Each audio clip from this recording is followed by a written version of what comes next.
Hello বন্ধুরা, আজ আপনাদেরকে দেখাবো বিয়ে বাড়ির ফিরনি কিভাবে রেস্টুরেন্টে আমরা করে থাকি। একেবারে সহজভাবে সহজ পদ্ধতিতে এই ফিরনি রেসিপিটা আজ আপনাদেরকে দেখানোর চেষ্টা করব। ফার্স্টে এখানে একটা কড়াইয়ের ভিতরে পানি দিয়ে দিলাম, তারপরে এখানে মশলা দিয়ে দিলাম, এলাচ, দারচিনি, তেজপাতা পরিমাণ মতো। আর এখানে 100 কাপ পরিমাণ মতো আমি ফিরনি রান্না করব। 100 কাপ পরিমাণ মতো ফিরনি রান্না করার জন্য 1 কেজি পরিমাণ গুঁড়া দুধ এখানে দিয়ে দিলাম। আমার এখানে প্রায় কাপ হিসাব করে আমি কিন্তু পানিটা ব্যবহার করেছি। পানিটা যখন কুসুম কুসুম গরম হবে তখন কিন্তু আপনারা দুধটা দিয়ে দিবেন, আর দুধ দেওয়ার সময় অবশ্যই একটু ভালো করে লাড়তে হবে। আর এই যে চালটা দেখেন, এটা চিনি গুঁড়া পোলাও চাল। এই চালটা আমি প্রায় আধা ঘন্টা ভিজিয়ে রেখেছিলাম। এখন আমি ব্লেন্ডার করে এটাকে গুঁড়া করে নিব। আপনারা সবসময় ব্লেন্ডারে গুঁড়া করে নেবেন, তাহলে কিন্তু ফিরনিটা খুবই সুন্দর হয়। আপনারা চাইলে এই চালটা আস্তাও দিতে পারেন, আর আস্তা দিলে অনেকক্ষণ ধরে কিন্তু রান্না করে নিতে হবে, তার মানে সিদ্ধ হতে অনেক সময় লাগে। তো এখন আমি এখানে যে মশলাটা আছে এই মশলাটা কিন্তু উঠিয়ে ফেলবো, কারণ এই মশলার যে ফ্লেভার এটা কিন্তু আমার দুধের সাথে মিক্স হয়ে গেছে। তো এখন আমি উপরের থেকে 2 হাত দিয়ে আমি এই চালটা দিয়ে দিব, মানে গুঁড়া করা যে চালটা এটা দিয়ে দিব, আর লাড়তে হবে।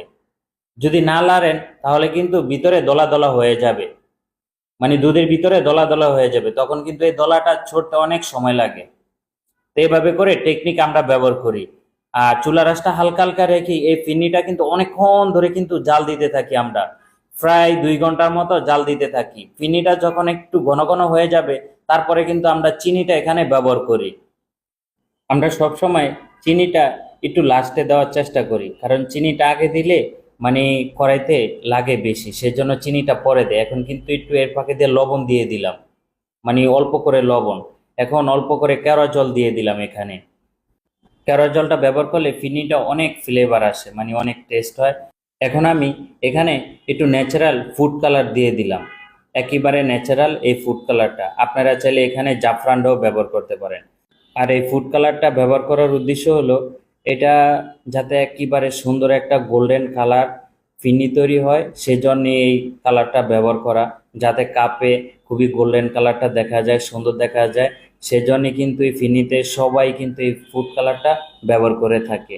আর ফিরনি সবসময় আপনারা চেষ্টা করবেন অনেকক্ষণ ধরে কিন্তু লাড়ার।